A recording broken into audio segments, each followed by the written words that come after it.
ప్రకృతి వైపరీత్యాలతో మొలకెత్తిన ధాన్యాన్ని సైతం ప్రభుత్వం కొనుగోలు చేయాలన్నారు జాగృతి అధ్యక్షురాలు కవిత. జాగృతి జనం బాటలో భాగంగా ఆమె కరీంనగర్ జిల్లా తిమ్మాపూర్ మండలం మక్తపల్లి గ్రామంలో పర్యటించారు. కొనుగోలు కేంద్రాల వద్ద రైతుల సమస్యలను అడిగి తెలుసుకున్నారు. కొనుగోలు కేంద్రాల వద్దకు పంట తెచ్చి నెల రోజులైనా ఎందుకు కొనడలేదని కలెక్టర్ను కవిత ప్రశ్నించారు. నష్టపోయిన ఎకరం పొలానికి 50,000 నష్టపరిహారం ఇవ్వాలని డిమాండ్ చేశారు. ఆమె నగర్లో తిమ్మాపూర్ మండలంలో మరి మేము ఇక్కడ కొనుగోలు కేంద్రము మక్తపల్లి గ్రామంలో ఉన్నాం. కొనుగోలు కేంద్రం అని చెప్పి ఇక్కడ అందరు రైతులు వచ్చి మరి మొత్తం ధాన్యం కూడా ఆరబోసుకున్నటువంటి పరిస్థితి.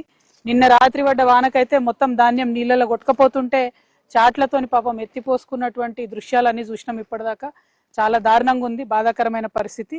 అన్యాయం ఏంటంటే నెల రోజులు దాటిపోయి కూడా కొంతమంది ఇక్కడ వచ్చి కుప్పలు పోసుకొని ఉన్నారు.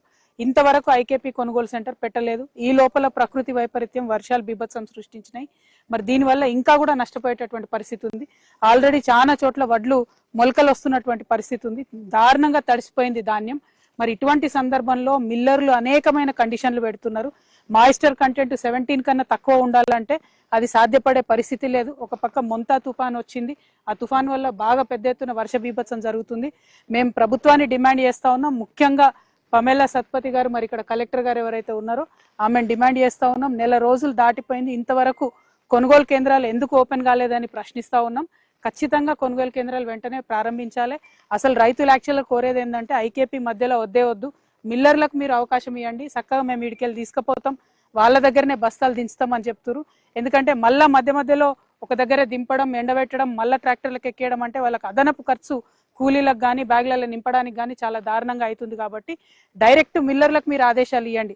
ఇప్పుడున్నటువంటి ప్రకృతి వైపరీత్యం రీత్యా ఎంత తడిసిన ధాన్యమైనా, బూజు పట్టిన ధాన్యమైనా, మొలకలెత్తిన ధాన్యమైనా కొనాల్సినటువంటి బాధ్యత ప్రభుత్వం మీద ఉన్నది. దయచేసి తక్షణమే ఒక మానవతా దృక్పథంతో కొనమని నేను డిమాండ్ చేస్తున్నా. చాలా మంది కౌలు రైతులు ఉన్నారు. వాళ్ళందరికీ కూడా ఇబ్బంది ఏంటంటే వాళ్ళ దగ్గర భూమికి సంబంధించినటువంటి దస్తావేజులు లేకపోవడంతో కొనము అని చెప్తా ఉన్నారు. మరి అది కరెక్ట్ పద్ధతి కాదు. ఈ ప్రభుత్వం అధికారంలోకి వచ్చే ముందు కౌలు రైతులకు అనేకమైన వాగ్దానాలు చేసి వచ్చిండ్రు. మీరు తప్పకుండా వెసులుబాటు కల్పించాలి. కౌలు రైతులందరికీ కూడా పోతే మిల్లర్లు ఇమీడియట్ గా కొనేటట్టు వెసులుబాటు కల్పించాలని చెప్పి నేను డిమాండ్ చేస్తా ఉన్నా. కొంచెం మానవతా దృక్పథంతో ఆలోచించాలి. అలా కరీంనగర్ లో తిమ్మాపూర్ మండలంలో మరి మేము ఇక్కడ కొనుగోలు కేంద్రము